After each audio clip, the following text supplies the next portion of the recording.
tema de hoje vai ser muito legal, porque a gente vai estar falando de alterações do líquor, né? Do sistema cefalorraquidiano, do que sustenta, né, esse nosso lindo órgão, né? Cérebro, medula, enfim.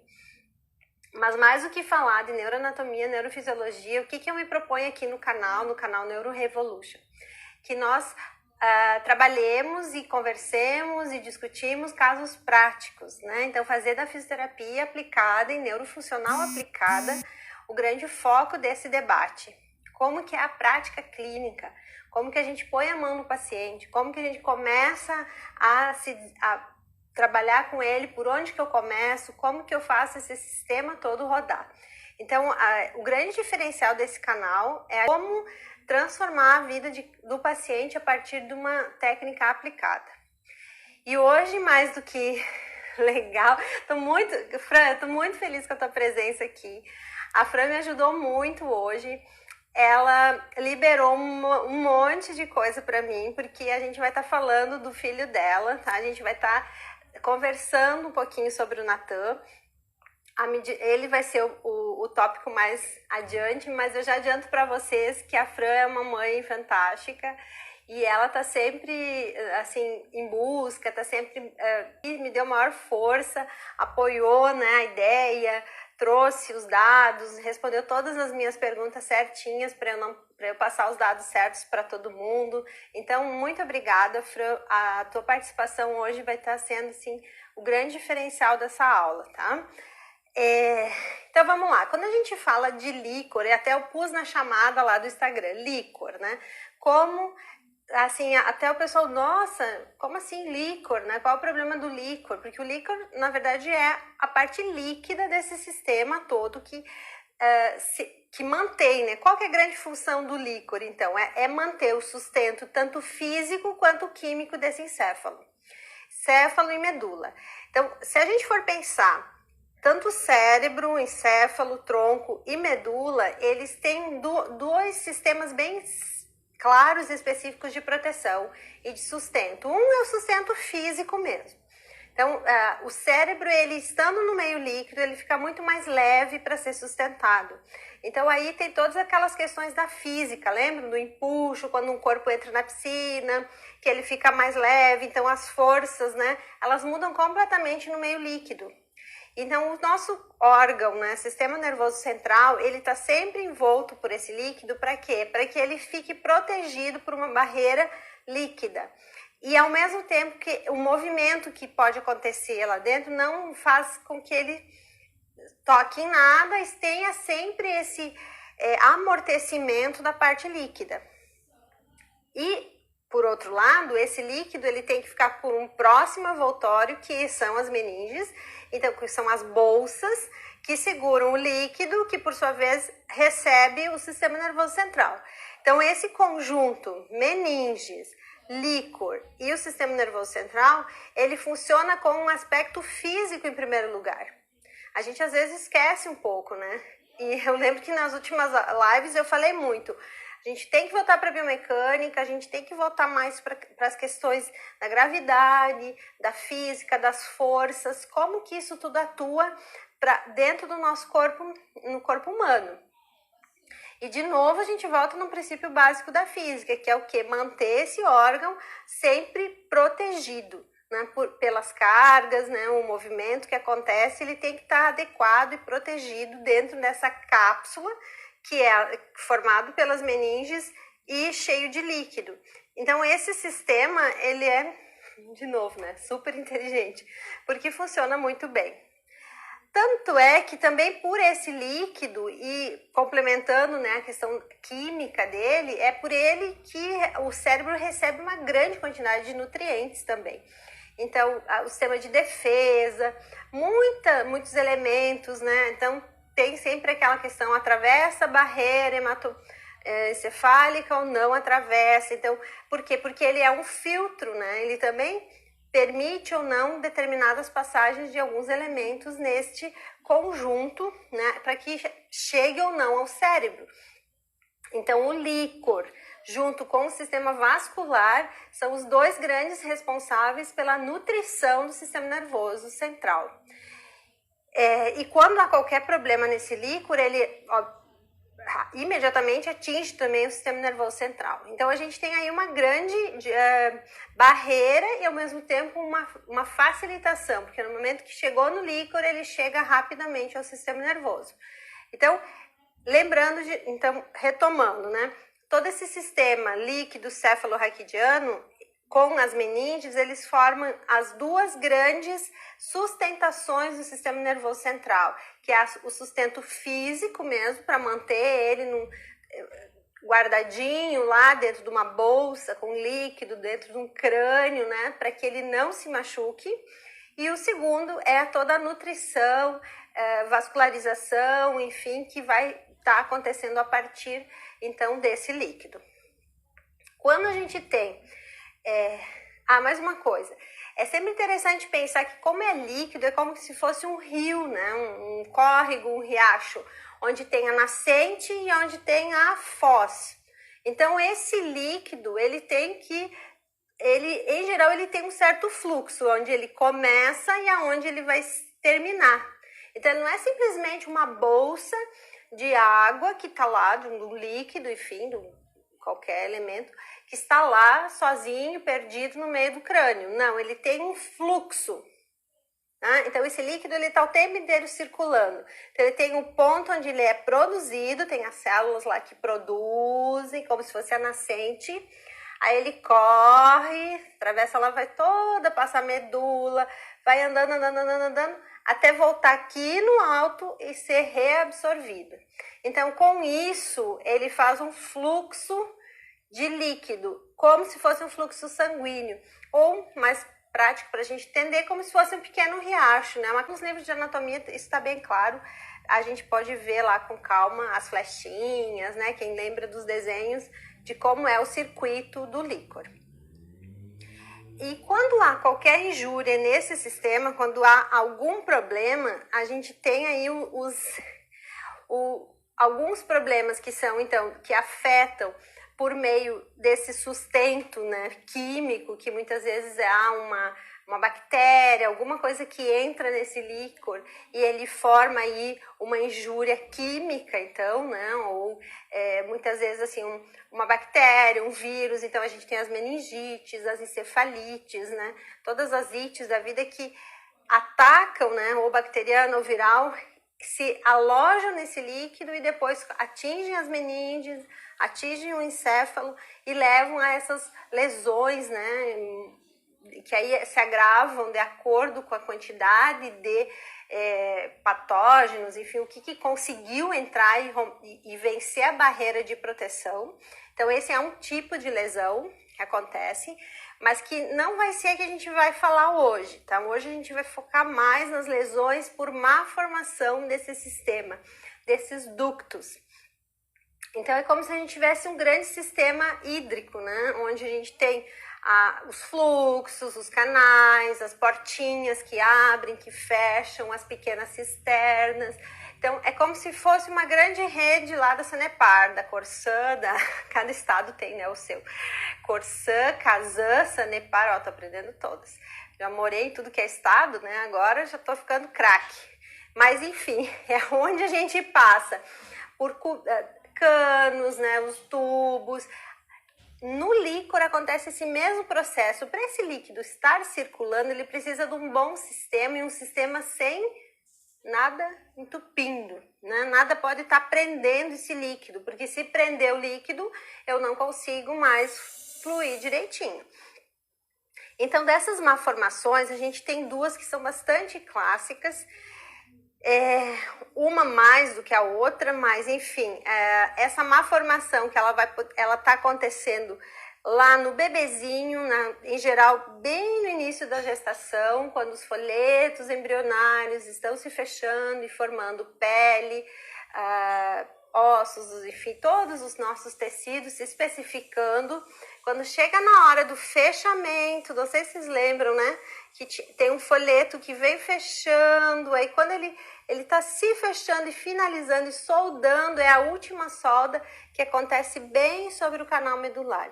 Então, quando o bebezinho lá no embrião, ele não conseguiu fazer esse fechamento adequadamente, pode sim, então, ficar alguma falha nessa composição, nessa constituição desses ductos.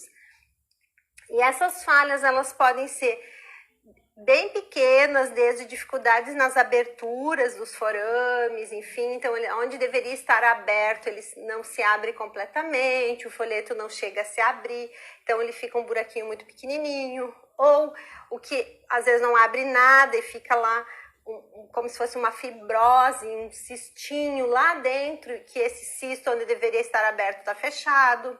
Também pode estar acontecendo algum problema na produção, exatamente onde as células produtoras de líquido deveriam estar agindo, elas não produzem adequadamente. Então vai depender de cada caso, mas em geral o que mais acontece realmente é o forame não consegue se fechar adequadamente e naquele ponto, em geral na medula, ele não consegue permitir que o sistema nervoso fique livre e que a medula suba, né, comece a correr, né, conforme o crescimento do bebê vai acontecendo, a medula não consegue subir e as raízes começam a ficar presas nesse ponto onde há essa má formação. Então, esse tecido que não se concretizou, que não ficou fechadinho de acordo com as suas funções, ele fica aberto e muitas vezes pode formar uma bolsa, né? E essa bolsa, ao invés, além dela ficar exteriorizada e tudo, o principal, ela retém as raízes nervosas e também pode, com isso, reter aquele crescimento e as raízes não sobem. E como vocês sabem, o último filamento sacral, ele fica em nível de L1, L2 da vértebra, né? E nos demais extremos, a gente tem basicamente raízes. Então, essa subida da medula com o crescimento da criança não vai mais acontecer. E isso é um problema, porque começa a haver um estiramento, enfim, da medula dentro do canal. Esse é o grande problema, porque um neurônio estirado, pessoal, ele vai se deteriorar. E aí a gente vai começar a fazer perdas de neurônio, enfim, principalmente, né, na linha das raízes. Então, nessas raízes eu vou começar a perder raízes, perder neurônios e começar a aparecer aí as plegias. Então, ao contrário do que algumas pessoas pensam, que o problema é a hidrocefalia. A hidrocefalia é uma consequência de um mau fluxo, né, do líquor e também de alguma alteração que não necessariamente acontece só no fluxo, mas que pode estar acontecendo também por má formação do canal medular lá embaixo, mais próximo então do sacro. Essa má formação, ela pode acontecer também bem mais alta, nessa região do crânio. E aí a gente vai ter o que se chama de crânio bífido, né? Que é uma má formação, esse não fechamento, ele pode vir a acontecer só no nível do crânio, assim como também ele pode acontecer no atlas e no axis, que são as duas primeiras vértebras, tá? Para quem não sabe, as mães aí, o pessoal que não estudou a fisioterapia inteira ainda, né? Tá começando a estudar, porque as mães estudam um monte também. E ela se caracteriza, então, por um mau fechamento dessa região do crânio e vai poder, inclusive, tem bebês que não conseguem fechar nada até o sacro, tá? Então, tem crianças que podem deixar todo o canal exposto, né? Desde o crânio até a medula. A gente sabe que esses casos são mais graves, em geral não sobrevivem, mas pode acontecer, né? Então é interessante que a gente não tem muita, assim, a presença clínica desses casos, mas a gente sabe que eles existem. Eu quero contar para vocês também de um paciente, de uma paciente que eu acompanhei e que faz parte da minha convivência da época de Santa Maria. Também quero agradecer muito a mãe, né, que me passou as informações e a gente teve uma troca entre ontem e hoje de alguns dados sobre a Gabi. A Gabi é uma criança que tem a família é uma família guerreira também, né? Mas é uma história bem interessante, assim, porque quando a Gabi foi diagnosticada como portadora da encefalocele, ela não tinha prognóstico de vida nenhum. Então, foi bem interessante porque a mãe dela não fez enxoval, a mãe dela não comprou nada, não compraram berço, né? Mas também optaram por não encerrar a gestação. Então, ela foi levando a gestação e a gestação foi acontecendo, até que em determinado momento eles decidiram, então, por fazer a cesariana, contudo, sabendo que a Gabi teria apenas algumas horas, alguns dias de vida, tendo em vista a gravidade do quadro da encefalocele dela, que era relativamente presente, né, e bem aparente nos exames de ultrassom, enfim. Esses casos, pessoal, eles têm uma incidência de 1 a cada 1000 nascidos, né, pelo que eu encontrei na literatura, mas a gente sabe que é uma coisa bastante rara de se ver. 1 para 1000 eu achei até que uma incidência alta, né? A gente que não, de repente não fica sabendo de tudo isso, mas esse mau fechamento do folheto, no caso da Gabi, era algo assim que já estava trazendo um encéfalo para dentro da bolsa. Então ela tinha sim presença de massa encefálica dentro da bolsa. É um pouco mais grave. Quando a criança tem apenas as meninges dentro da bolsa, é um pouco mais tranquilo de fazer a cirurgia. Mas eles optaram por fazer o parto e observar como que a Gabi se comportava. Então, o diagnóstico da Gabi foi com 22 semanas de gestação, então foi bem mais adiantado. Quando a gente pensa que essa alteração de constituição acontece na 4ª semana do período embrionário, então ela é bem precoce, né? E, em geral, os diagnósticos são feitos lá na frente, nas 22 semanas, 24 semanas de gestação. A gente observa, assim, que há uma necessidade de um período para se observar, realmente ter certeza do que está acontecendo, né? Então, a Gabi, às 35 semanas de gestação, nasceu, enfim, fizeram o parto. Só que a Gabi passou muito bem. Começou a ficar bem, e aí eles tiveram que fazer um enxoval, né, tiveram que começar a resolver, opa, o que está acontecendo? Ela não vai virar óbito, a gente vai vamos lutar pela Gabi. E aí começaram a ir atrás, começaram a procurar ajuda, começaram a ligar para neurocirurgiões, começaram a ligar para Santa Maria, ninguém queria fazer, começaram a procurar em Porto Alegre, e foi até que alguém aceitou o caso. E a Gabi passou, então, por um processo cirúrgico. Ela foi retirado aqui, ó, a mãe dela até me passou, uma parte do cerebelo e uma parte do lobo occipital. Então, ela fez a retirada dessa posterior, foi corrigida a encefalocele. A Gabi hoje, gente, pasmem, né? A Gabi, nesse final de ano, completou 12 anos de vida. Ela, com 2 anos de idade, depois que eles começaram a acompanhar, enfim, ela precisou também da válvula, porque houve, então, uma alteração também dos ductos e dos pontos.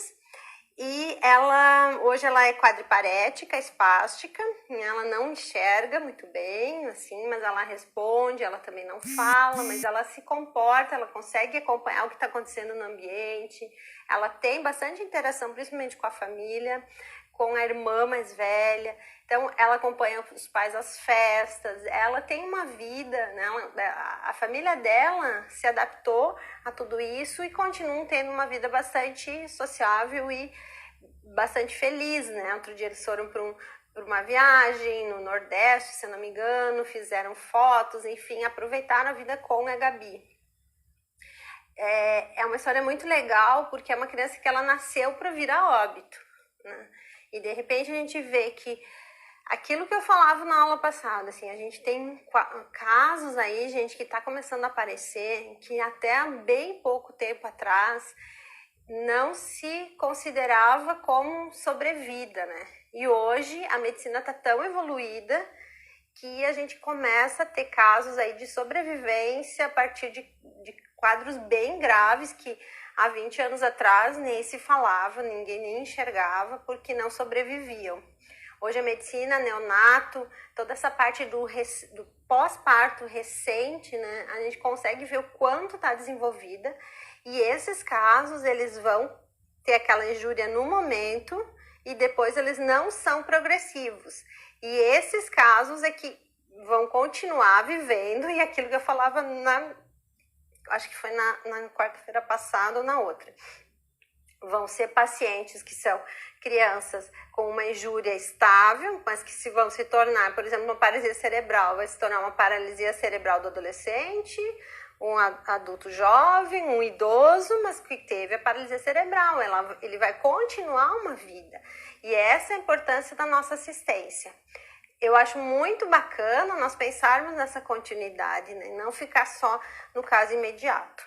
Mas enfim, voltando aqui, a Gabi também fez uma cirurgia para reposicionar o quadril, porque ela também passou por um processo de luxação, e vive muito bem com a sua família, com os seus próximos, né? Os amigos, enfim. Então, assim, qual é o grande problema? Quando a gente não tem um bom fluxo sanguíneo do líquor correndo, né, nesse sistema, seja por uma má formação do encéfalo, da medula, enfim, no momento que isso é retomado e que essas raízes ficam livres, que esse encéfalo está livre, solto de novo nesse líquido, ele passa então a ter uma atividade mais próxima do normal, né? Quanto mais rápido se conseguir. E aí que entra a história do Natan, né? Aí é que entra, uma pena, acho que é a Débora, que tem um caso também, que ela tem um caso de uma criança que após o diagnóstico então precoce, né, ainda intraútero, enfim, nos primeiros ultrassons, então já percebeu que havia essa malformação. A medicina então avançou já a esse ponto, de novo agora no pré-natal, né? E se optou-se, então, por fazer a cirurgia intraútero de correção e liberação dessas raízes. Então, na medida que se corrige essa raiz, enquanto ela ainda está lá embaixo, eu consigo liberar para o crescimento, para que ela se solte e que suba junto com a subida da medula. Então, se eu tenho a mielomeningocele aqui, que está prendendo essas raízes, à medida que a medula tenta subir, ela não consegue levar e afastar, né, e liberar para que o líquor, enfim, flua e essas raízes fiquem soltas dentro do canal medular. Fica tudo muito preso. E nesse momento que está preso e que está tentando crescer, há uma tração. Então, há um estiramento das raízes e aí é que acontece a injúria. Aí há a desmielinização, o rompimento de corpo celular. Então, lá no microscópio, eu tenho a injúria, o rompimento desse neurônio. Enquanto que se eu conseguir liberar tudo isso, no momento que o bebê começa a crescer ainda dentro da barriga da mãe, ele começa a ter as raízes soltas e então ele passa por um processo de uma injúria menor. E foi isso que aconteceu com o Natan, né? Às 24 semanas de gestação foi feito o diagnóstico. Fran, depois eu fui observar que 2 semanas depois da notícia, vocês já fizeram cirurgias, né? A cirurgia. Então, foi muito rápida a decisão. Então, foi feita a intervenção com 26 semanas. A Fran conseguiu ficar em gestação mais 1 mês, né? Então, ela conseguiu se manter...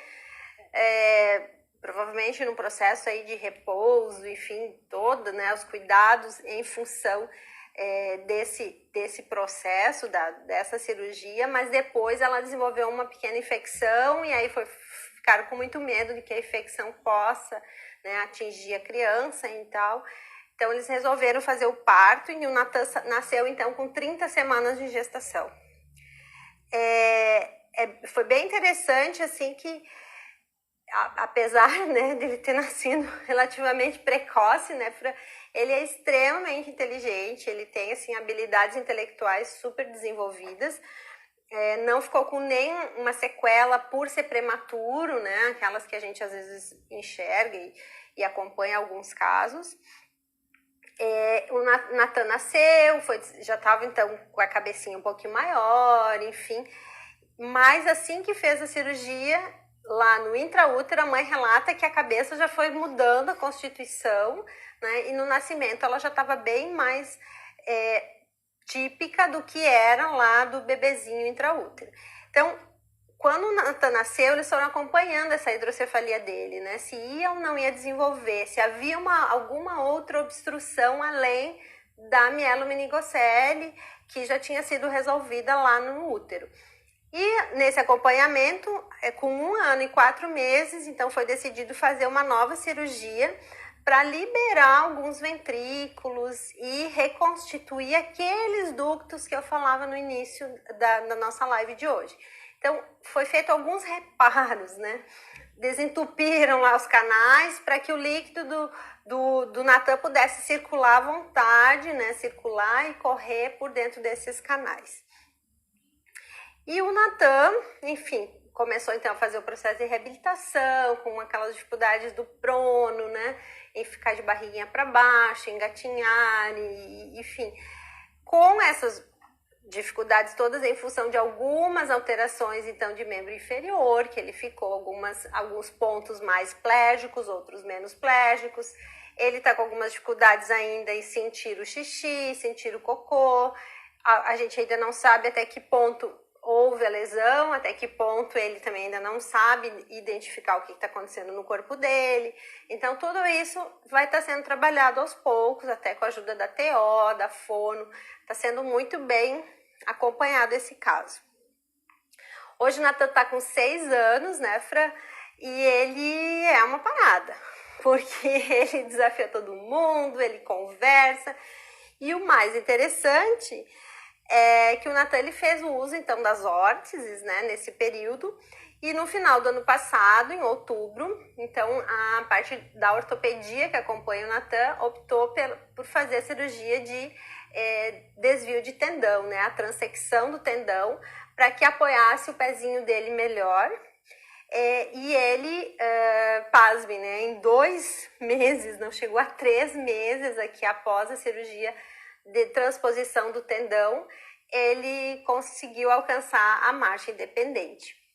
Então, que foi uma festa, né? E graças à minha colega Jaqueline, que é quem trabalha diretamente com o Natan, que trabalhou praticamente o ano passado inteiro, ela muito bem trabalhada, inclusive, e ele conseguiu então atingir a marcha livre bem próximo do Natal, né? Foi ali no mês de dezembro. Então, foi uma festa, assim, todo mundo comemorando, porque a gente sabe que uma marcha livre por um paciente vindo numa mielo é algo assim, a gente é quase que felizardo em ver tudo isso acontecer, porque é muito raro, a maioria se torna cadeirante, dependente de sonda, né? Desenvolve aí, pelo fato de ficar muito tempo sentado, as alterações secundárias, os problemas de quadris, as infecções de bexiga, né?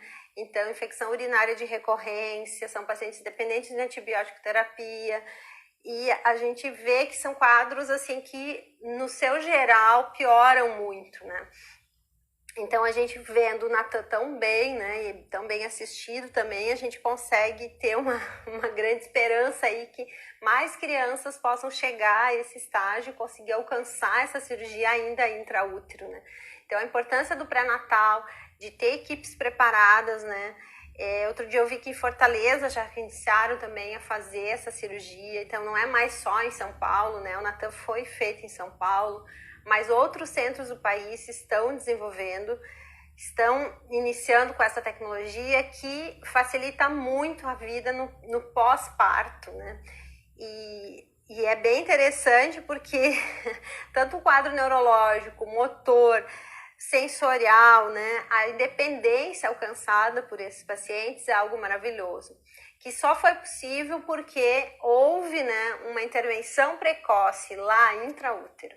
Então isso é muito bonito, né? A gente vê que a evolução na medicina, junto com a terapia e a físio e o emocional dele sendo trabalhado, né, a autoestima. Então, ele é uma criança, assim, que desenvolveu muito e que a gente tá, assim, numa felicidade só de ver tudo isso acontecer, né? Que bacana todo mundo, né? Oh, meu Deus, é isso aí, Lelê, show mesmo. É aquilo que eu falo, quando a gente se junta, a gente fica mais forte, né? Não é igual formiga, né? Abelha, todo mundo ali, ó, não desgruda, né? ideia é que a neuro se fortaleça. Eu já falei isso várias vezes. A gente tá aí com... A neuro foi quando a fisioterapia começou, quando tudo começou pela neuro. Quem sabe neuro sabe qualquer área. Eu sempre repito isso, né? Então, a neuro, quanto mais a gente falar de neuro, quanto mais a gente desenvolver, quanto mais casos a gente discutir, a gente só tende a crescer, todo mundo crescer, né? Hoje a neuro tá, assim, decolando na fisioterapia. A gente está conseguindo... Bom, nesses dias da quarentena, eu tenho observado N lives, eu estou assistindo pessoal assim super capacitado falando no Instagram direto. Então é muito bacana.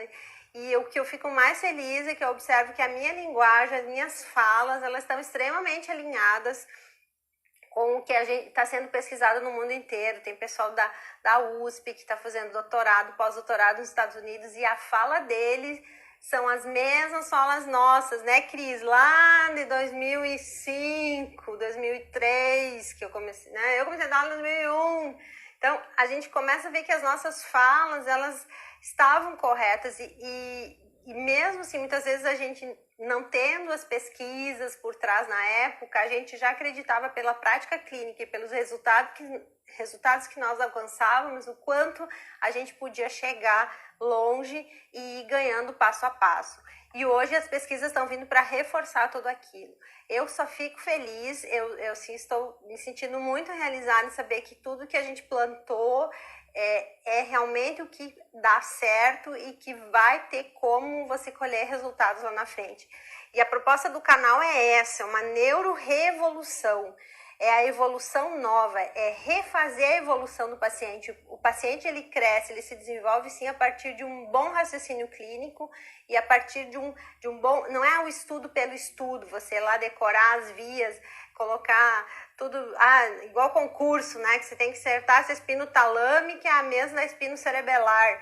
E quem que ativa quem? Aí você perde, né? Você fica só nessa prática da leitura e simplesmente do saber nome, né? Porque a neuro, ela enlouquece o povo quando começam a ir atrás dessa nomenclatura toda e se esquece que existe uma pessoa ali atrás. Ela está na tua frente, na verdade, uma pessoa a ser tratada. E essa pessoa, ela tem um diagnóstico que ela não é um diagnóstico tabu, que porque é mielo, vai ter problema a vida inteira, é mielo, vai para cadeira de rodas. Não é nada disso. Se essa mielo teve intervenção lá atrás, olha o quadro do Natan, o que a gente vai ter? A gente vai ter uma deambulação, vai ter uma marcha, vai poder acreditar em tudo isso. Se essa marcha acontecer, como é que essa escola dessa criança vai mudar tudo? Ela vai mudar completamente a vida dela.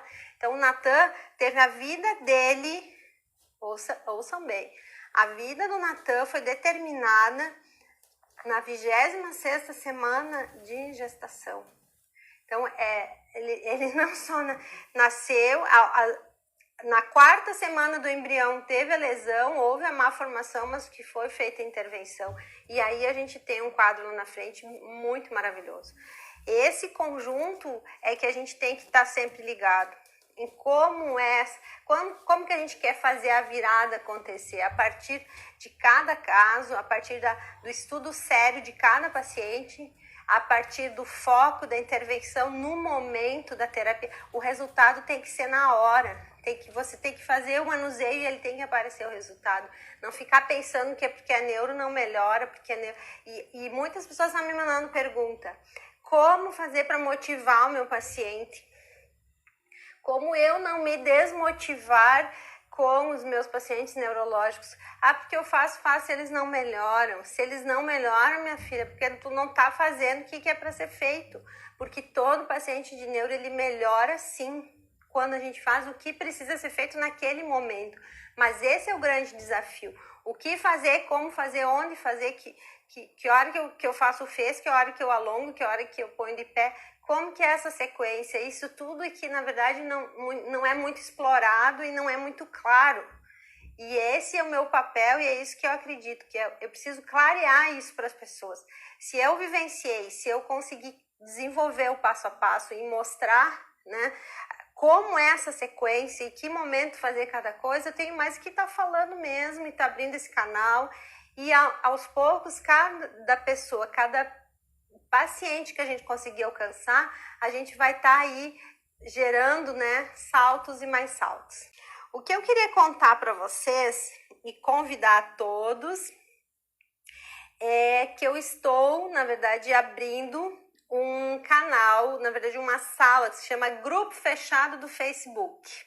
Então, no grupo fechado eu vou estar postando alguns vídeos exclusivos e nesse grupo fechado eu vou incluir algumas pessoas que quiserem participar do grupo de discussão. Então, é gratuito, tá? O único trabalho que vocês vão ter que fazer é preencher um formulário lá no Instagram. Eu mandei por e-mail para algumas pessoas, então atentem todos, olhem seus e-mails, tá? Lá nos e-mails eu falo como encontrar o caminho das pedras, tá? Onde a gente vai estar neste grupo fechado, abrindo então para vocês falarem sobre os seus pacientes, sobre as suas dificuldades. Eu mandei, então a ideia é preencher o formulário, deixar lá o seu contato do Instagram, seu e-mail, se quiser deixar telefone. Quem não tem ainda o e-mail cadastrado comigo, pode me mandar pelo MSN lá do Facebook, pode mandar pelo direct aqui do Instagram, pode comentar algum dos vídeos do YouTube, que eu tô filtrando todos esses comentários e mensagens e tô incluindo as pessoas no grupo. Então, se alguém ainda não mandou o seu e-mail para mim, tá aqui assistindo e tem interesse, porque também, assim, ó, um grupo fechado é para quem realmente tem interesse, né? Daqui a pouco eu tô aqui falando na live, o pessoal passou aqui, tá assistindo. Por exemplo, a minha amiga Cláudia, que é psicóloga, ela gosta de saber mais sobre as questões da fisiopatologia das lesões e tal. Mas aquelas questões bem técnicas, né, da fisioterapia, de repente a Cláudia não queira assistir. Então a Cláudia não é uma candidata para ir para o grupo fechado. Agora, aquele físio que está ali no dia a dia, que trabalha em APAE, que tem neuro todo dia na veia, né? Ele precisa, de repente, de um apoio, de uma troca, de uma, enfim, uma dica, né? O que é mostrar um vídeo, ó, meu paciente está assim, o que vocês acham, pessoal, o que eu faço nessa hora? Então é para isso que vai ter o grupo fechado. E esse grupo fechado, ele tem um horário para terminar.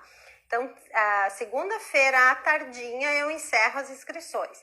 Então, quem mandou, mandou. Quem não mandou, eu vou esperar, tá? Porque eu não vou conseguir administrar vários grupos ao mesmo tempo. Então, eu vou continuar, a gente vai continuar nesse grupo inicial para ver como que vai ser a experiência. E daí eu não sei se vai ser daqui a 1 mês, daqui a 2, quanto tempo eu vou demorar para abrir um outro grupo fechado no Facebook. Porque eu também tenho as outras atividades na arquitetura e, enfim, tem um monte de coisa acontecendo, sou mãe, sou prof, sou tudo, né? Então a gente tem vários papéis aí, a gente também tem que tomar cuidado para não abraçar o mundo, né? Muito, muito amplamente. Então é isso que eu queria convidar vocês, para que a gente possa estar, além desse momento da quarta-feira, ter um canal mais direto, realmente no Facebook, onde vocês vão poder conversar mais diretamente comigo. Algumas pessoas já me mandaram, me passa seu WhatsApp, eu quero falar com você, eu quero te perguntar alguma coisa. Gente, isso é realmente um pouco complicado pra gente, né, ter esse canal tão direto no WhatsApp. Então, por enquanto, eu tô indo devagar. Então, a gente tá indo pro Facebook, fazendo esse grupo fechado.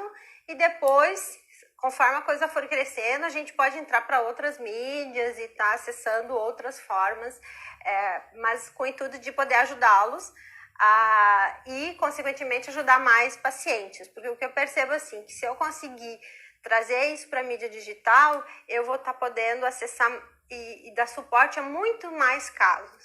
Especialmente, assim, casos muito distantes, onde hoje eu já tenho pessoas do interior do país aí que me seguem, né? Então, pessoas que não têm acesso a vir para um centro maior, fazer uma formação, de repente, né? É algo muito distante para a pessoa. E pelo celular, hoje, a gente consegue ter acesso muito mais prático a muito mais coisa, não é mesmo? Então, é isso. Essa é a minha mensagem de hoje. Sigam o canal também no YouTube, que o YouTube ele tem, assim, além das lives, outros vídeos que eu vou estar postando e outros que eu já postei sobre outros tópicos. Então, é Neuro Re-Evolution, by Ione Bertoncello, e lá a gente vai... Ai, é o Natan que tá mandando esses corações para nós. Muitos corações para o Natan também. Deixa eu ver se eu consigo aqui mandar vários coraçõezinhos pro Natan. Oi, meu amor. Ó, Cheyenne tá mandando um beijo pra você, ó. Tudo bem, Natan? Fala pra ele que eu tô morrendo de saudades, que tomara que esse vírus passe logo pra gente voltar lá pra clínica. Ó, mais um coraçãozinho pra nós. Gente, que amor. Então é isso, galera. Vocês têm meu e-mail, vocês têm meu Facebook, comentem no YouTube e a gente continua sempre em contato. Contem comigo para tudo que precisarem. Um beijo grande no seu coração. Fiquem todos com Deus, cuidem-se, fiquem em casa, né? E aproveitem para reler, descansar também, durmam um pouco, aproveitem umas férias meio forçadas mesmo e a gente tá aí para continuar, né, essa nossa vida. E se Deus quiser, tudo vai passar e daqui a pouco, quando a gente voltar, vai voltar todo mundo renovado. Tá bom, gente? Obrigada. Fiquem todos com Deus.